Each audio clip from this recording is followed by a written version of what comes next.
उत्तर प्रदेश के चुनाव में दो तरह के मतदान की खबरें तो आपके सामने बार बार हैं। इधर समाजवादी पार्टी बीजेपी समर्थकों से लड़ रही है तो बीजेपी समर्थक समाजवादी पार्टी से लड़ रहे हैं। लेकिन क्या इस लड़ाई में जनता का फायदा या नुकसान होने वाला है? लड़ाई तीसरे वर्ग की है जिसकी ना भाजपा से लड़ाई है ना सपा से, वो हिस्सेदारी मांग रहा है। हम उस वर्ग के अधिकारों की मांग करने वाले बाबू सिंह कुशवाहा जी से बात करेंगे। इस बार के चुनाव में 2 महीने पहले तक अनुमान था कि ये पिछड़ों का चुनाव होगा। जब मोर्चा गठित किया गया, आप उसका प्रतिनिधित्व कर रहे थे। वो हिस्सेदारी की लड़ाई, कहीं आपको ऐसा नहीं लगता है कि भाजपा बनाम सपा, अखिलेश बनाम योगी हो गई है? उसमें पिछड़ों के हक के हिस्से की बात, भागीदारी की बात गायब हो गई है, क्योंकि जितनी भागीदारी कही जा रही है उतनी तो अखिलेश जी स्वयं भी पार्टियों को नहीं दे रहे। देखिए, ये भागीदारी की बात जो हम कह रहे हैं, पिछले 5 साल से कह रहे हैं, या हम कहें कि जिस दिन से हम लोगों ने राजनीति करना शुरू किया मनोहर कांशीराम साहब के साथ में, उस दिन से हम ये जाने हैं कि जिसकी जितनी संख्या भारी उसकी उतनी भागीदारी। धीरे धीरे मनोहर कांशीराम साहब के जाने के बाद वो बीएसपी से वो नारा खत्म हो गया, वो बात अलग है। लेकिन इस चुनाव की जहाँ तक आप बात कर रहे हैं कि भागीदारी का मुद्दा गुम हो गया, वो इसलिए भी गुम हो गया कि बीजेपी भागीदारी देना नहीं चाहती, समाजवादी भागीदारी देना नहीं चाहती। दोनों इस मुद्दे से पल्ला झाड़ रहे हैं, दोनों इस मुद्दे को नहीं लेना चाहते। लेकिन जो इस देश का आम आदमी है, जो वीकर सेक्शन है, जो पिछड़ा है, दलित है, अक़लियत है, वो ये जानता है कि अगर हमें भागीदारी नहीं मिलेगी तो हमारे बच्चों का क्या होगा। अगर सरकारी नौकरियां निकलेंगी, प्राइवेट सेक्टर की नौकरियां निकलेंगी, विकास का काम होगा, अगर हिस्से के हिसाब से उनके गांव में, उनके मोहल्ले में नहीं होगा, हिस्से के हिसाब से उनके बच्चों को नौकरी नहीं मिलेगी, हिस्से के हिसाब से उनके बच्चों को ठेकेदारी नहीं मिलेगी, तो वो कैसे आगे बढ़ेंगे। इसलिए मैं ये जानता हूँ कि उनका हिस्सा जो इस देश का पिछड़ा है, दलित है, अक़लियत है, गरीब है, कमज़ोर है, किसान है, उसके लिए ज़रूरी है कि वो इस मुद्दे पर चुनाव में वोट दे कि उसको हिस्सा कौन देगा। जैसे बाबू जी, मेरा सवाल ये है कि समाजवादी पार्टी का अपना एक टेंटेटिव है, वो भारतीय जनता पार्टी पर हमलावर है, उनकी कार्यशैली पर हमलावर है। उसका समर्थक और वोटर वर्ग भी वही है जो भाजपा का विरोध कर रहा है। इधर भारतीय जनता पार्टी अखिलेश यादव और सपाई गुंडागर्दी के खिलाफ चुनाव का प्रचार कर रही है। इन दोनों के प्रचार में मुझे वो चीज़ नहीं दिख रही है जो आबादी को चाहिए।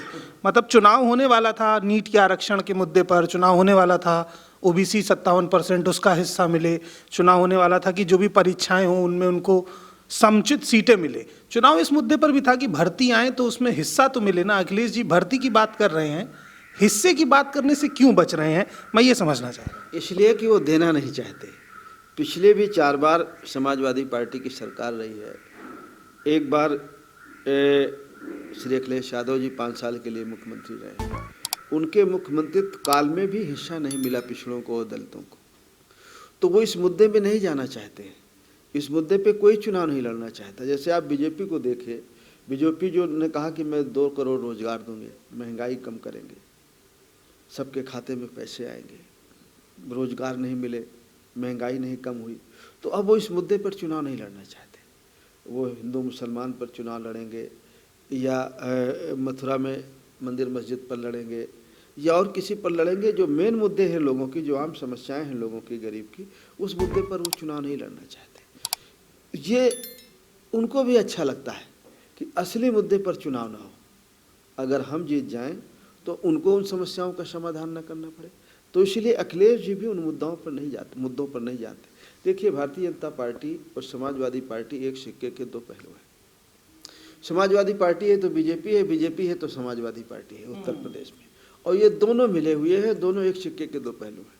और अगर जनता को कुछ अच्छा चाहिए, कानून व्यवस्था सही चाहिए, सबको हक चाहिए, किसान को खाद बीज सस्ती चाहिए, बिजली फ्री चाहिए, सिंचाई के लिए जाति जनगणना हो ताकि पिछड़ों को हिस्सा मिल पाए, एक समान शिक्षा हो, अनिवार्य शिक्षा हो, फ्री शिक्षा हो, तो आम लोगों को ये चाहिए कि सपा को और भाजपा को तिलांजलि दे करके जो हम लोगों ने एक विकल्प तैयार किया है भागीदारी परिवर्तन मोर्चा का, उसके साथ आएँ और अपने नुमाइंदे चुन करके विधानसभा में भेजें और अपना हक हिस्सा लें। एक और सवाल मैं बाबू जी लेना चाहूँगा। सवाल ये कि अखिलेश यादव ने नया अम्बेडकर का नाम लेना शुरू किया है, नए अम्बेडकरवादी बने। सवाल ये है कि क्या अंबेडकर और बाबा साहब के जो मायने थे कि वो हिंदू धर्म की रीतियों का विरोध करना और बुद्ध की तरफ जाना, क्या परशुराम और अंबेडकर को एक साथ रख के बहुजन विकास संभव है? देखिए, बाबा साहब अम्बेडकर ने कभी किसी मजहब का विरोध नहीं किया। मैं आपको बताऊं, बाबा साहब अम्बेडकर ने किसी मजहब का विरोध नहीं किया। बाबा साहब अम्बेडकर हमेशा इंसानियत के पक्ष में थे। बाबा साहब अम्बेडकर ने जो हिंदू धर्म में फैली कुरीतियां हैं उसका विरोध किया, ब्राह्मणवाद का विरोध किया, ब्राह्मण का विरोध नहीं किया है। बहुत सारे लोग जो बाबा साहब अम्बेडकर का नाम लेते हैं, चर्चा करते हैं या उनका नाम लेकर के विरोध करते हैं हिंदू धर्म के लोगों को या ब्राह्मण का, वो गलत। बाबा साहब अम्बेडकर ने ऐसा नहीं कहा। बाबा साहब अम्बेडकर ने कहा कि अगर हमें इस देश को तरक्की के रास्ते पर ले जाना है तो जो हमारे देश में ये जो कुरीतियाँ फैली हैं, जातिवाद फैला हुआ है, असमानता है, इसे हमें दूर करना पड़ेगा। अगर हमें इसे दूर कर देते हैं तो देश हमारा तरक्की के रास्ते पर जाएगा। समाजवादी पार्टी को हमने बहुत नज़दीक से देखा है। बाबा साहब अम्बेडकर के बारे में कहते हैं बड़े नेता हैं, लेकिन अब वो कितना कह पाते हैं ये तो आप लोग जानते होंगे।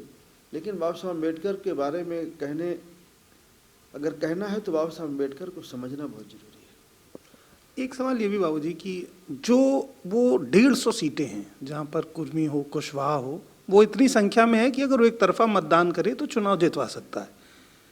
उनमें से भी 60% सीटों पर जो उम्मीदवार जीत कर आ रहा है वो या तो सवर्ण है या किसी ऊंची बिरादरी से आ रहा है। तो जो बिरादरी जहाँ मतदाता के तौर पर ज़्यादा है वहाँ उसका प्रतिनिधि नहीं बन पा रहा है। अपना दलेस को भी जो सीटें मिली थी उसमें से सवर्ण उम्मीदवार ज़्यादा थे, जबकि लड़ाई सामाजिक न्याय की है। यही भारतीय जनता पार्टी का तरीका है, यही समाजवादी पार्टी का। मैं आपसे जानना चाह रहा हूँ कि अपने गठबंधन में जब आप प्रत्याशी उतारने का प्रयास करेंगे, क्योंकि मैं आम जनमानस की भावनाएं भी सुनता हूँ, तो उनका भी यही मानना है कि हमारे क्षेत्र से अगर हमारे बीच का प्रत्याशी हो तो हम उसे जरूर जिताना चाहेंगे। तो ये इन दोनों पार्टियों को कितना नुकसान देने वाला है? देखिए, हमारी जो चाहत है कि जिस क्षेत्र में चुनाव हो रहा है वहाँ का प्रत्याशी हो, जाना पहचाना प्रत्याशी हो, जो उनके लिए खड़ा हो सकता हो, गरीब के लिए, कमज़ोर के लिए उसकी आवाज़ बन सकता हो। हम तो इस पक्ष के लोग हैं और हम इस पक्ष के लोग हैं कि जिसकी जितनी संख्या भारी उसकी उतनी हिस्सेदारी। हम किसी का प्रतिनिधित्व नहीं ख़त्म करना चाहते।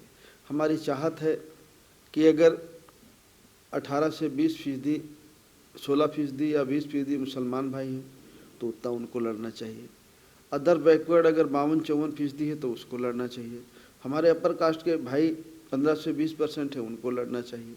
दलित समाज के साथी हमारे 23-24% है, उतना उनको लड़ना चाहिए। हम तो सबके हिस्सेदारी के पक्ष में हैं और हम उसी हिसाब से टिकट का वितरण भी करेंगे और हमारी चाहत होगी कि वो जीत करके जाएं और अपनी बात को अपने अपने समाज की नुमाइंदगी करें और हक अधिकार की बात करें। पूर्वांचल एक बात बार बार कह रहा है बाबूजी कि भाजपा के साथ स्वामी जी थे, कुशवाहा समाज से, मौर्य समाज से जो भी लोग थे, उसे वो अभाव का गठबंधन कहते हैं कि उनके पास संसाधनों की कमी थी, भाजपा ने संसाधन दिए तो वो चले गए। समाजवादी पार्टी के साथ है तो इसे वो दबाव का गठबंधन कह रहे हैं कि यहाँ पर इतना प्रेशर है कि आप 2 सीट मांगें तो एक बार ही मांग सकते हैं, दोबारा आप मिल ही नहीं पाएंगे अखिलेश जी से। तो ये जो असमंजस की स्थिति बन रही है कि जिन्होंने 5 मांगी थी उन्हें 1 मिलने वाली है, जिन्होंने 4 मांगी थी उनका कोई चेहरा भी नहीं दिखा रहा है, ये समस्या कैसे हल होगी? अच्छा, ये बताइए, ये कम है कि आपने ज्वाइन किया और बढ़िया अखबार टीवी में 3 दिन चले आप, ये कम है? आप स्थापित हो गए देश के नेता, इससे ज़्यादा क्या चाहिए? सीट की और बाकी की ज़रूरत क्या है? नहीं तो वो तो भागीदारी की मांग करने गए थे ना, उस खेमे में जो भी लोग गए हैं। राजभर जी यहीं बैठ के भागीदारी मांग रहे थे, अब वहाँ अपनी पार्टी के लोगों को टिकट नहीं दे पा रहे हैं। ये वाजिब सवाल है। मेरा कहना है कि जो लोग 15 सीट, 20 सीट, 100 सीट का दावा गठबंधन से पहले ऐसे कर रहे थे कि प्रदेश में अकेले लड़के जीत लेंगे, अब वो 4 नहीं लड़ पा रहे हैं, तो क्या समाज उनसे नहीं पूछेगा कि 94 की हिस्सेदारी आप कहाँ लेके गए? आप ये बताइए, मैं उनके पक्ष में बोलूँगा तो उनका वजन बढ़ जाएगा तो उनको एक टिकट बढ़ जाएगी। आप मुझसे क्यों उनके पक्ष में बुलवाना चाहते हैं? मैं तो ये कहूँगा कि समाजवादी पार्टी जो उनने जो कहा होगा, जो उनकी बात होगी, भाई वो उनका आपस का सौदा है। क्या हुआ, मैं उसमें कौन होता हूँ? मेरे सामने तो बात हुई नहीं। मैं कह करके उनकी सीटों की गिनती नहीं बढ़ाना चाहता। नहीं, सही बात है। खैर, ये मेरा व्यक्तिगत ऑब्जर्वेशन था। एक सवाल और, जैसे ओवैसी जी आपके साथ आए, वो भी मैं उनके भाषण सुन रहा हूँ लंबे समय से। भारतीय जनता पार्टी और समाजवादी पार्टी उसे कैसे प्रेजेंट करती है वो एक अलग मसला है, लेकिन व्यक्तिगत तौर पे देखूँ तो एक बैरिस्टर होने के नाते वो बार बार कह रहे हैं कि मुसलमानों को लामबंद करने की बात कर रहे हैं, क्योंकि ना आजम खान समाजवादी पार्टी में अपने अस्तित्व को आखिरी क्षण तक बचा पाए, भारतीय जनता पार्टी में मुस्लिम कैंडिडेट्स का अकाल है। तो जब वो मुसलमानों को इस नाते इकट्ठा कर रहे हैं कि वो यहाँ कमज़ोर हैं, तो उन पर तुष्टीकरण का आरोप लगता है। आप पिछड़ी जातियों को इसलिए इकट्ठा कर रहे हैं क्योंकि नौकरियां तो 2 लाख आती हैं, उनको 1000 भी नहीं मिलती हैं, तो आप उनके हक अधिकार की बात कर रहे हैं। तो ये तुष्टीकरण की जो आरोप लगते हैं कि मुस्लिम और दलित एक साथ करके आप दोनों पार्टियों को डेंट करने वाले हैं, इस आरोप का स्पष्टीकरण क्या? देखिए, मेन मुद्दों से ध्यान भटकाने का है। अब मैं ओवैसी साहब को जहाँ तक सुनता हूँ, मुझे भी लोग ये कहते हैं, वो सिर्फ इतना कहते हैं कि मैं तो हक की बात करता हूँ। हम मुसलमान जितने हैं, हम किसी के रहमो करम पर नहीं, हम अपना हिस्सा चाहते हैं, हम अपना हिस्सा हम लेना चाहते हैं। हम कहते हैं हम अपना हिस्सा लेना चाहते हैं। बावन में इस्लाम साहब कहते हैं कि हमको अपना हिस्सा चाहिए। और अगर सब कोई अपना अपना हिस्सा मांग रहा है तो क्या बुरा कह रहा है? हम 3 आदमी बैठे हैं और हम तीनों कह रहे हैं कि भाई हमको हमारा हिस्सा मिल जाए, तो इसमें क्या बुराई है? अगर एक आदमी कोई किसी का हिस्सा मारना चाहे तो गलत है ना। अगर सब हिस्से की लड़ाई लड़ रहे हैं, कुछ भी गलत नहीं है। ना तो बावन में इस्लाम की कही हुई बात गलत है, ना असदुद्दीन ओवैसी साहब की कही हुई बात गलत है, ना हमारी बात कही हुई गलत है। हम चाहते हैं कि जिसकी जितनी संख्या भारी, उसकी उतनी हिस्सेदारी, और हिस्सा हमको मिल जाए। इसमें अगर हमको हिस्सा मिल रहा है तो इसमें किसी का एहसान क्या है? हम किसी के रहमो करम पर थोड़ी बन रहे हैं। हमारा हक है, हमारा देश है, हम इस देश को बनाने में उतने % योगदान है हमारा, उतने % हमारी मेहनत है। तो जो इस देश के संसाधन हैं, चाहे वो सरकारी नौकरियां हो, प्राइवेट हो, ज़मीन हो, जायदाद हो, जंगल हो, जो कुछ है, अगर सबका हिस्सा है तो हमारा भी हिस्सा है। यही तो हम कह रहे हैं। एक सवाल और बाबूजी, जैसे समाजवादी पार्टी के लोग भी आपके दफ्तर में आते रहे, चक्कर लगाते रहे, कांग्रेस के लोग भी आते रहे, भाजपा के लोग भी आते रहे, आपने अकेले लड़ने का फैसला लिया। ऐसे में जब चुनाव आयोग का ही फैसला है कि तमाम पार्टियां डिजिटल कैंपेन करेंगी, तो मैं ये चीज़ पर्सनली महसूस करता हूं कि जो पिछड़ा मतदाता है, उसके पास एंड्रॉयड फ़ोन नहीं है, वो आर्थिक तौर पे भी उतना संबद्ध नहीं है, तो क्या ये एक लंबी प्लानिंग है कि जो सोशल आंदोलन शुरू हुए थे उन्हें ज़मीन से काटा जाए धीरे धीरे? हाँ, ये तो देखिए, जब पिछले साल कोरोना में लॉकडाउन हुआ, ये पिछले साल कोरोना लॉकडाउन के बाद भी हम इस बात को समझ रहे थे कि कोई बड़ी प्लानिंग है, और आज वो प्लानिंग समझ में आ रही है। आप ये बताइए, समाजवादी पार्टी के पास पैसा है, भारतीय जनता पार्टी के पास पैसा है, कांग्रेस के पास है, बीएसपी के पास है, बाकी जो छोटे संगठन हैं उनके पास संसाधन नहीं है, तो कैसे प्रचार कर पाएंगे? ये बड़ी समस्या है। उनके पास, बीजेपी के पास तो कहते हैं टीवी है और बहुत सारी चीज़ें हैं, लेकिन हम तो चुनाव आयोग से एक ही बात कहेंगे कि आपके पास तक गांव तक सिस्टम है। गांव में पंचायत सेक्रेटरी है या प्राइमरी का मास्टर है या लेखपाल है, गांव तक आप क्यों नहीं कि हर गांव में एक टीवी लगवा देते और एक समय फिक्स कर दीजिए। हर समय, दिन और समय फिक्स कर दीजिए, हर पार्टी को, नेता को बुलवाइए आप, और गांव वाले इकट्ठे हो जाए, सुन लेंगे बात, जो बात समझ में आ जाएगी मान लेंगे, जिसकी बात समझ में नहीं आएगी मान लेंगे। चुनाव इलेक्शन कमीशन का भी पैसा बच जाएगा, और जो बहुत सारे प्रत्याशी दौड़ रहे हैं, बहुत सारे जो आर्थिक हानि क्षति होती है, पैसे खर्च होते हैं, वो भी बच जाएगा, और जो गरीब पार्टियां, छोटी पार्टियां हैं, वो भी अपना प्रचार कर पाएंगे। इलेक्शन कमीशन को इस बारे में सोचना चाहिए। एक सवाल, जैसे आपने कहा भाजपा के पास टीवी है, मैं इस मसले पर बहुत बात करता हूँ कि जो मेन स्ट्रीम मीडिया है, मैं उसमें देखता हूँ कि उन नेताओं का अभाव या अकाल है जो रोज़गार के मुद्दे पर या भागीदारी के मुद्दे पर बात कर रहे हैं। जो मंदिर की बात कर रहा है, मस्जिद की बात कर रहा है, अयोध्या मथुरा काशी की बात कर रहा है, यादव की बात कर रहा है, उसको टीवी 3-3 घंटे का वेटेज दे रही है, लेकिन जैसे ही कोई सोशल जस्टिस मांगता है तो दोबारा वो टीवी पर नहीं दिखता है। तो मेन स्ट्रीम मीडिया के इस रवैये को आप किस तरह से देख रहे हैं? देखिए, पहले आदमी, हम क्या सोच रहे हैं, जनता क्या सोच रही है, वो अखबार टीवी में आता था। अब अखबार और टीवी लोगों के मन में डालती है कि आपको ये सोचना है जी, आपको ये सोचना है, आपको ये करना है।